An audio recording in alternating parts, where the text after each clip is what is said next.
Good day, YouTube, and welcome to another episode of the Albino Rhino beer review. Today we're looking at a beer that the Douchette brought me. Thank you very much, Douchette, for this. I've had the original of this as a Project X. I had it. Now it's a Tank 10. But I had the original as a Project X. It was a solid porter. So now I'm excited about this, because this just sounds right up my alley. Anyway, this is from the Great Lakes Brewery. This is their Tank 10 Project series. This is Harry Potter and the Bourbon-Soaked Vanilla Bean. 6% alcohol by volume, which I believe is the same ABV as the original Harry Potter. Let's see what they have on the back here. Ingredients: water, malted barley, hops, yeast, and vanilla beans, soaked in bourbon.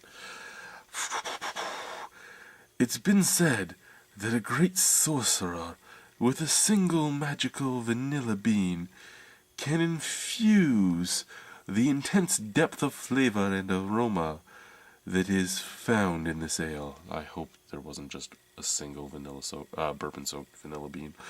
Unfortunately, we are hideously short of such wizards at Great Lakes, so instead we simply used 1001 vanilla beans. Ooh, you guys are funny. You're funny.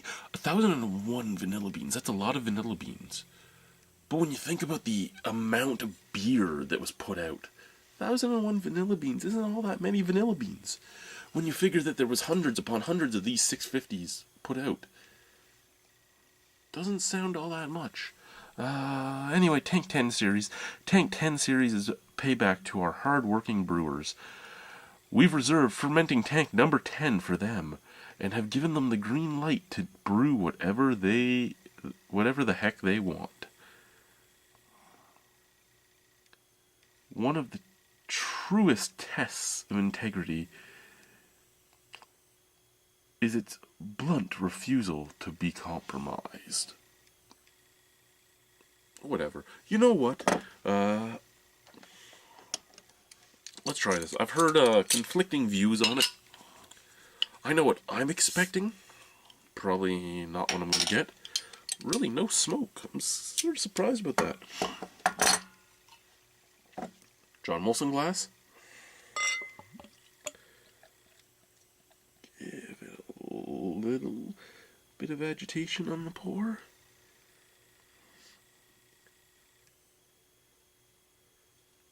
There we go. Wow, that's beautiful.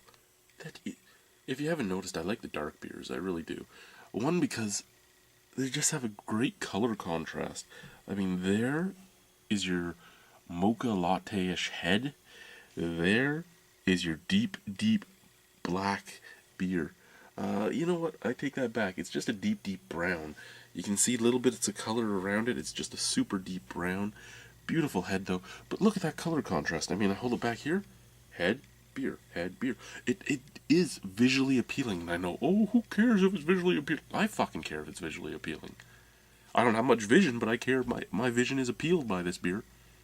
And it is. Point there. Point for visual appeal. The snap, crackle, pop isn't all that much either, so the carbonation isn't that great. Probably why the head is lasting a little bit. I mean, usually the head would be faded a lot faster than this. Beautiful creamy head. What's the smell like?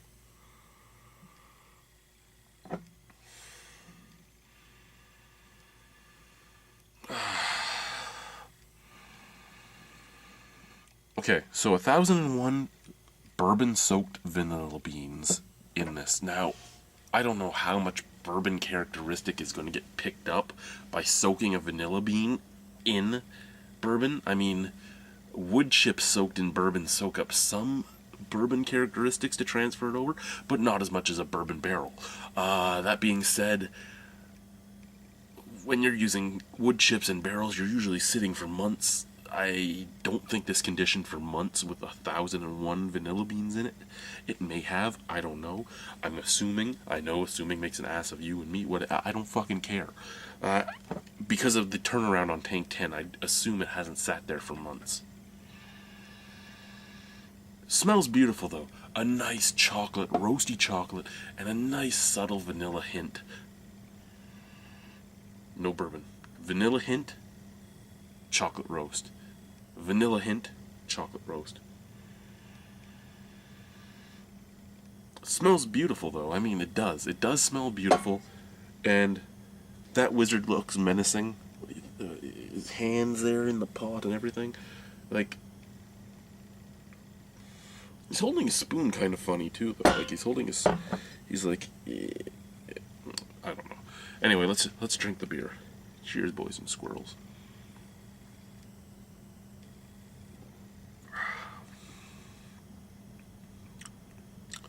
Okay.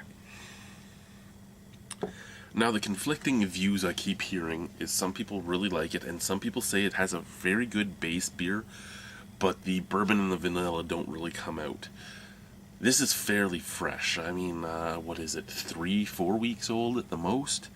At time of videoing, it's 4 weeks old. By the time it's posted, it's probably going to be 2 months old. Who knows?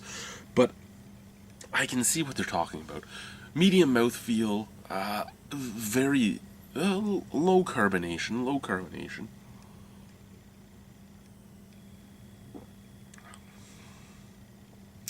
Nice, beautiful roasted chocolate forefront. A beautiful roasty background, a subtle vanilla in the middle, a subtle caramel and a subtle toffee there in the middle as well. But that's really it. This is basically Harry Porter with a little bit of vanilla and toffee flavoring. Not as in fake flavoring, I'm just saying added flavor to the original Harry Porter. The original Harry Porter was a very solid porter. This is still a very solid porter. It's just... when you're looking at vanilla porters, it just doesn't stand up, really. There's a lot more vanilla in the Breckenridge vanilla porter. There's a lot more vanilla in the Mill Street vanilla porter, even. And the Mill Street vanilla porter needs to be friggin' warm for you to get a lot of flavor out of it, because the nitrogen really kills the flavor on it until it really warms up in your glass. It has to be ice cold to pour it, but it has to be warmed up to taste it. Not as good as either of them, for me. Not as nice of a drinking experience as the Mill Street. Just as nice a drinking experience as the Breckenridge. Possibly more, because it's a little more visually appealing.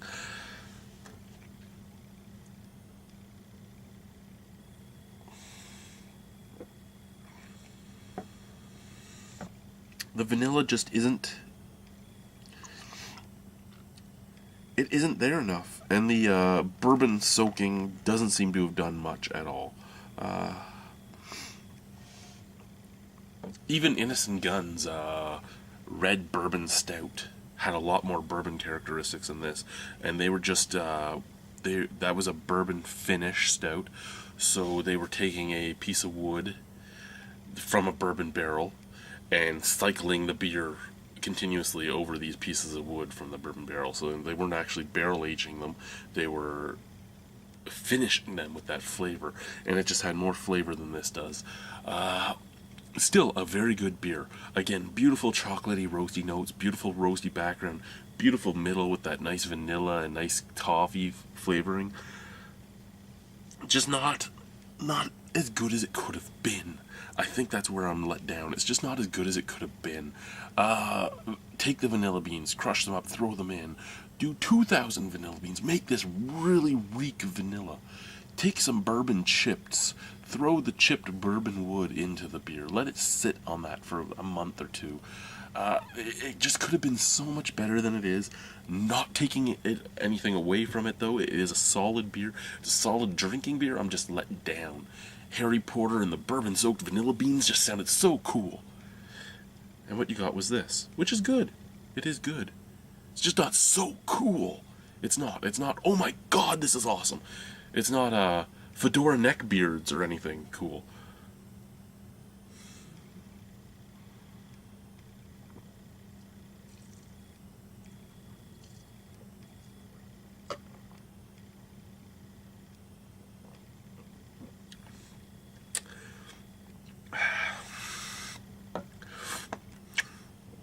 Now chugging it, continuously feeding that liquid down your throat, the vanilla really does come out. And strangely, so do the hops. The hops actually were non-existent until I chugged it. Until I chugged it, I did not get any hops.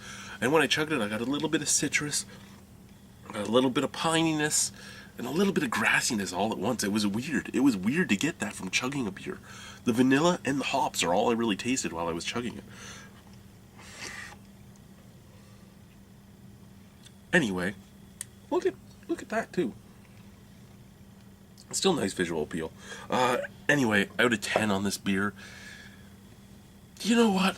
A 7.5. I would buy it again. Actually, you know what?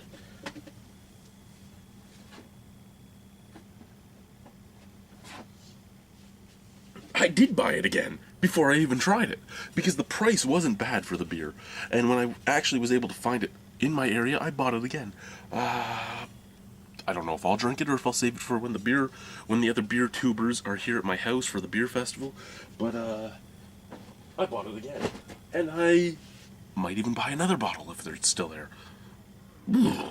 Solid beer. 7.75. I'll give it a 7.75. Not hitting that awesome range, which is 8 and up, but really solid. It really is. Thank you, YouTube. Thank you, everybody. Thank you, Douchette. Bye-bye.